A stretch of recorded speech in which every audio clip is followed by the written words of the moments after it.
El día de hoy vamos a hablar de la psicología de las masas y el análisis del yo, pero principalmente queremos recalcar en la diferenciación de dos conceptos muy importantes que vienen siendo la psicología individual y la psicología social, o también llamada colectiva.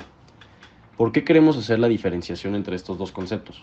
Bueno, porque a primera vista, estos dos conceptos son difíciles de aterrizar porque hay muchos elementos que los conforman. La psicología individual principalmente recae en el hombre como una persona aislada, que pocas veces a lo largo de su vida se pueden llegar a presentar situaciones en las que debe dejar a un lado la convivencia con otras personas. Y esto es porque van de la mano. Más adelante explicaremos el por qué. Existen relaciones que para nosotros como personas generan una cierta importancia, como es un hermano, como es nuestros papás, como es nuestros primos. Son estas personas, estas relaciones, que nos generan una influencia, un impacto que no se suelen presentar con otros. Pero dentro de la psicología social, bueno, este no contempla ese tipo de relaciones especiales, sino que se enfoca generalmente en el impacto que nos generan las relaciones con personas que no tienen un lazo con nosotros o que pueden llegar a ser ajenas a nosotros. La psicología social ve al individuo como un elemento o como una extensión de un grupo de personas. Lo complicado de identificar es la abundancia de este grupo, porque hay muchas agrupaciones. Entonces es importante identificar las características de cada uno.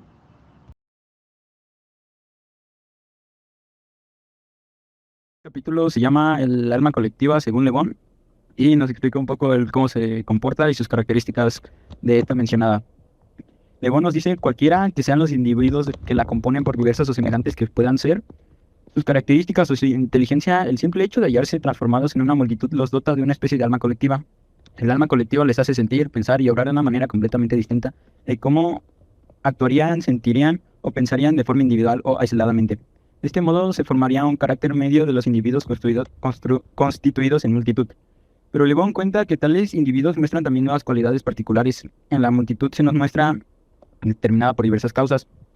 Y bien, esto nos enseña cómo entrando a una masa pierdes tus intereses propios y adquieres los de la masa. Por ejemplo, los gustos individuales, por ejemplo, podría ser fútbol o algún otro tipo de deporte, pero cuando entras en una masa empiezas a adquirir nuevos gustos o nuevos intereses, como el caso de que en un tiempo te guste por individual el género de rock y entrando en una masa te termine gustando el género de reggaetón.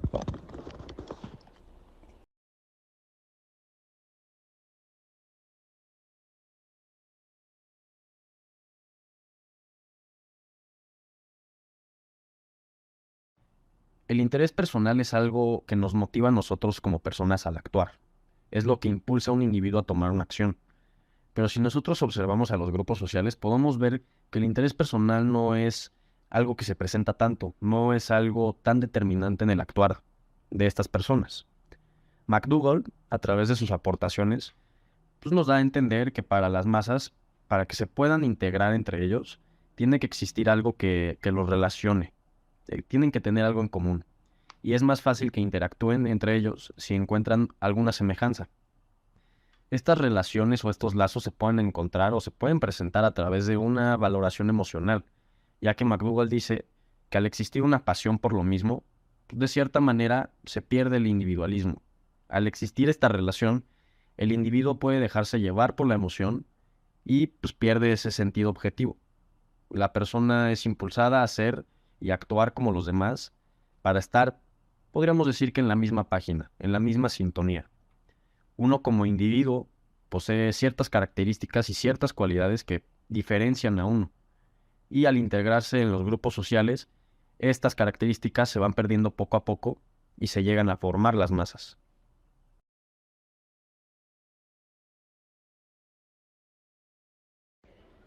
Sugestión del libido. Capítulo 4. Quiero empezar hablando primero de lo que es el libido.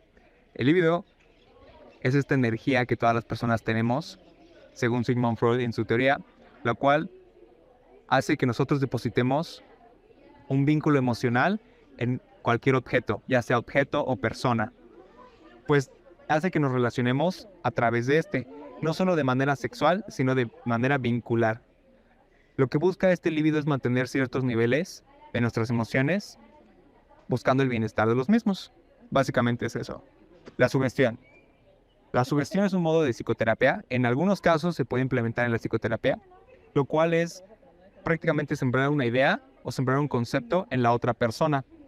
Hoy en día, pues ya no se trata de utilizar este método de sugestión.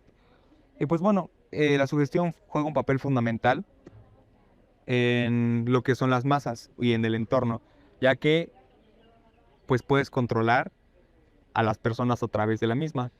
Y si lo relacionamos con la sugestión y lo que es el líbido, pues la sugestión busca controlar al sujeto a través del líbido. Prácticamente eso sería.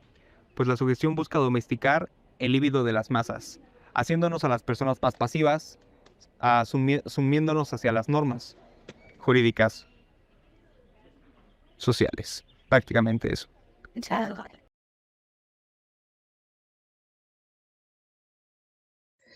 Hola, ¿qué tal? En este octavo capítulo titulado Enamoramiento y Hipnosis, Freud trata de hacer un análisis muy interesante en el cual estos dos fenómenos se encuentran presentes en una masa artificial o en una multitud, en la cual los individuos que están ante la presencia de un jefe precisamente están enamorados e hipnotizados por este jefe, y pues precisamente ahí se produce toda una relación de poder en la cual estos individuos pues se explica su comportamiento de obediencia, de servidumbre, de humildad, ¿no?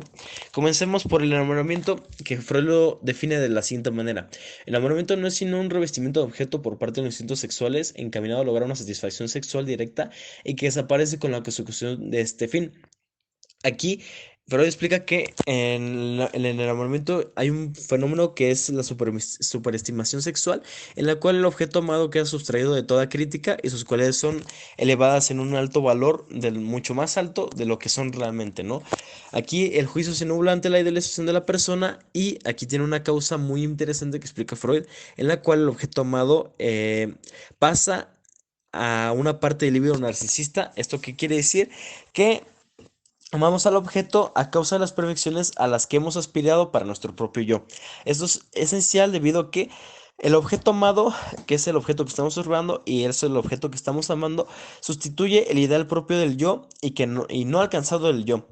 Todas esas cualidades que no tenemos en nosotros mismos y que aspiramos a tener, muchas veces en la persona que estamos amando ponemos esas cualidades, y lo que causa esto es que el yo cada vez se hace menos exigente y modesto, y el objeto que estamos amando deviene más magnífico hasta poder hacer todo el amor que el yo sentía por sí mismo, ¿no? Aquí es lo que se produce, aquí es lo que causa y produce el fenómeno que también lo llama Freud como la servidumbre amorosa, en el cual el yo se empobrece, dándose por entero al objeto, y aquí también lo podemos relacionar con la hipnosis en el.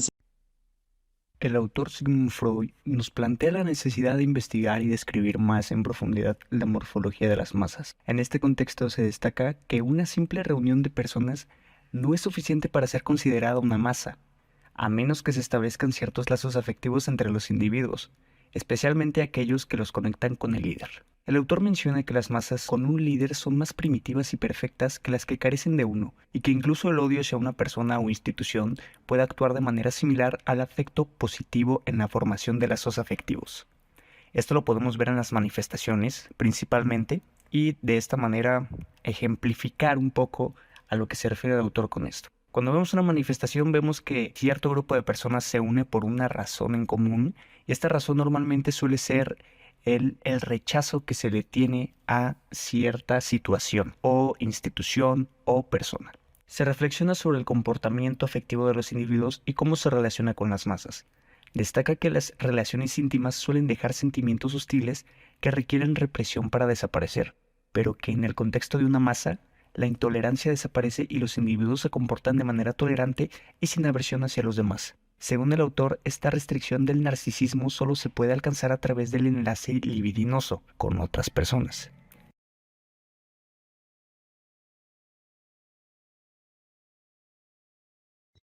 ¿Qué es la identificación? La identificación tiene que ver con algo que es recíproco. Podríamos decir que son las relaciones que tenemos con otras personas, son las que establecemos simpatía hacia otros individuos. Esto hace posible el desarrollo del yo.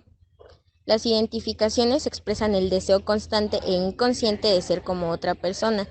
Esta identificación podría decirse que es la imitación del comportamiento hacia otro individuo.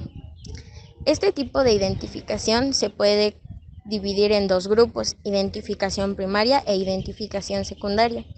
La identificación primaria es el proceso a través del cual los niños pequeños comienzan a incorporar los rasgos y comportamientos de los padres, como por ejemplo un bebé.